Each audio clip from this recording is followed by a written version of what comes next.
Bonjour, bienvenue dans ce JT. C'est demain, samedi, que le tram est inauguré à Brest. Nous sommes aujourd'hui à la station Jaurès en compagnie de notre invité Jean-Philippe Lamy, directeur du pôle urbanisme et économie à BMO. Rencontre juste après le point sur l'actualité de ce vendredi 22 juin dans le Finistère.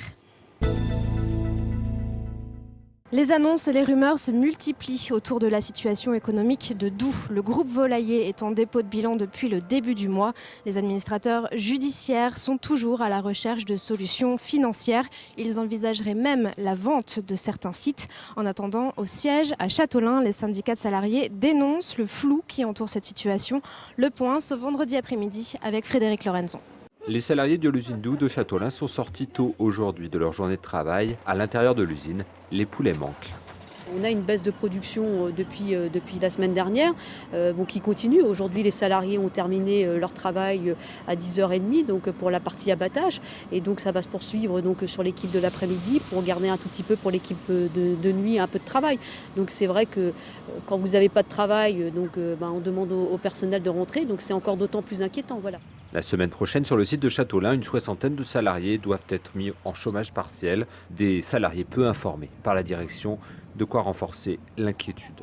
Tous les jours, on apprend des informations. Alors, comme on n'a pas de communication par notre direction générale, donc il y a des grosses inquiétudes de la part des salariés. On n'a aucun retour, on n'a aucun rendez-vous avec l'administrateur. Voilà. L'opacité règne autour du dossier Doux. Ce vendredi, l'administrateur a annoncé la vente globale du groupe. Une information aussitôt démentie par la direction. Et la semaine prochaine, une audience est programmée au tribunal de commerce de Quimper. De quoi clarifier peut-être les choses. À noter que les syndicats appellent à manifester ce samedi à Châteaulin en soutien aux salariés de Doux. Le rassemblement est fixé à 15h. Culture à présent et direction Landerneau. Ouverture ce samedi de la Fondation Leclerc pour la première exposition. Un grand artiste, Gérard Fromanger, expose 40 ans de ses créations colorées. Pauline Ferco.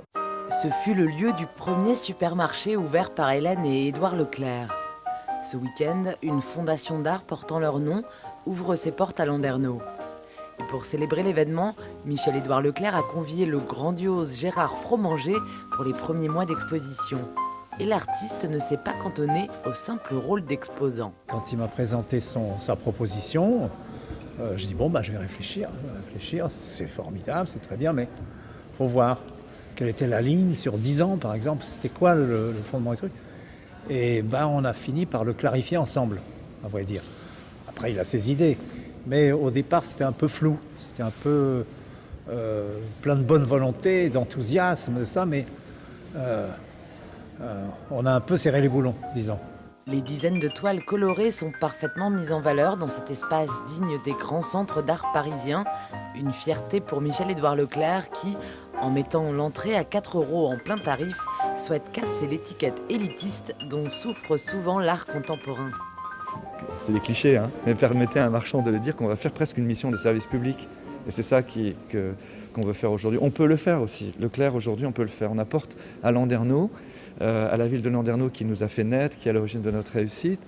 Mais on apporte en retour, vous savez, c'est les fils prodigues, quoi. On revient avec des artistes. La Fondation proposera 2 grandes expositions par an. Au mois d'octobre, les toiles de Gérard Fromanger laisseront la place aux œuvres de Yann Kersalé. Le tramway brestois est inauguré ce samedi. Jean-Philippe Lamy, bonjour. Bonjour. Alors vous êtes directeur du pôle économie et urbanisme à BMO. Cette inauguration, c'est l'aboutissement de 3 ans de travaux. Pendant 3 ans, la ville de Brest a entièrement été repensée. Et parmi les grandes transformations, il y a eu le quartier de Pontanezen ou encore la place de Strasbourg. Alors qu'est-ce que va apporter le tramway concrètement à ces quartiers ? Alors c'est vrai que le tramway c'est un formidable outil pour se déplacer autrement, mais c'est aussi un levier extrêmement efficace pour la transformation urbaine de Brest. Ça permet de révéler la ville d'aujourd'hui et ça permet de penser la ville de demain.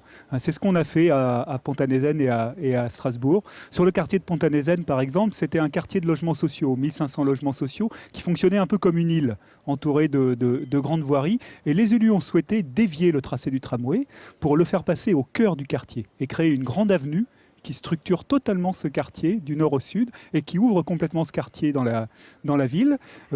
Autour de cette avenue sont en train de s'implanter des commerces, des nouveaux logements, des équipements. Ça change totalement l'image et le fonctionnement de ce nouveau quartier. Donc finalement, on enlève les frontières.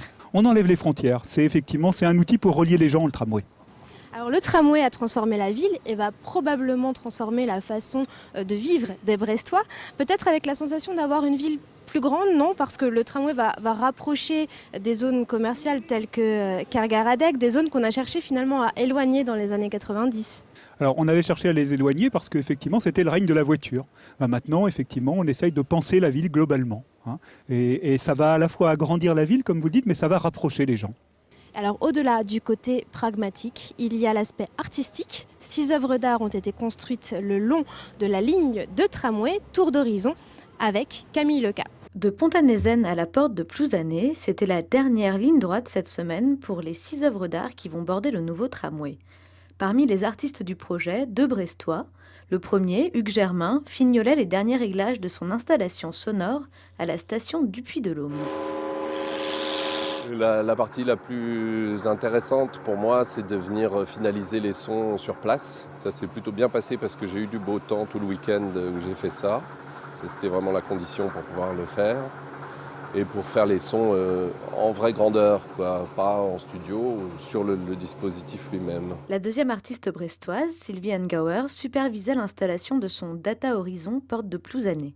Elle a choisi d'allier esthétique et pratique. Sur le principe d'affichage de données en temps réel sur un écran LED, ici positionné sur un totem. Alors, les données qui sont affichées sont des données climatiques, la température, la qualité de l'air, la vitesse du vent, l'orientation du vent.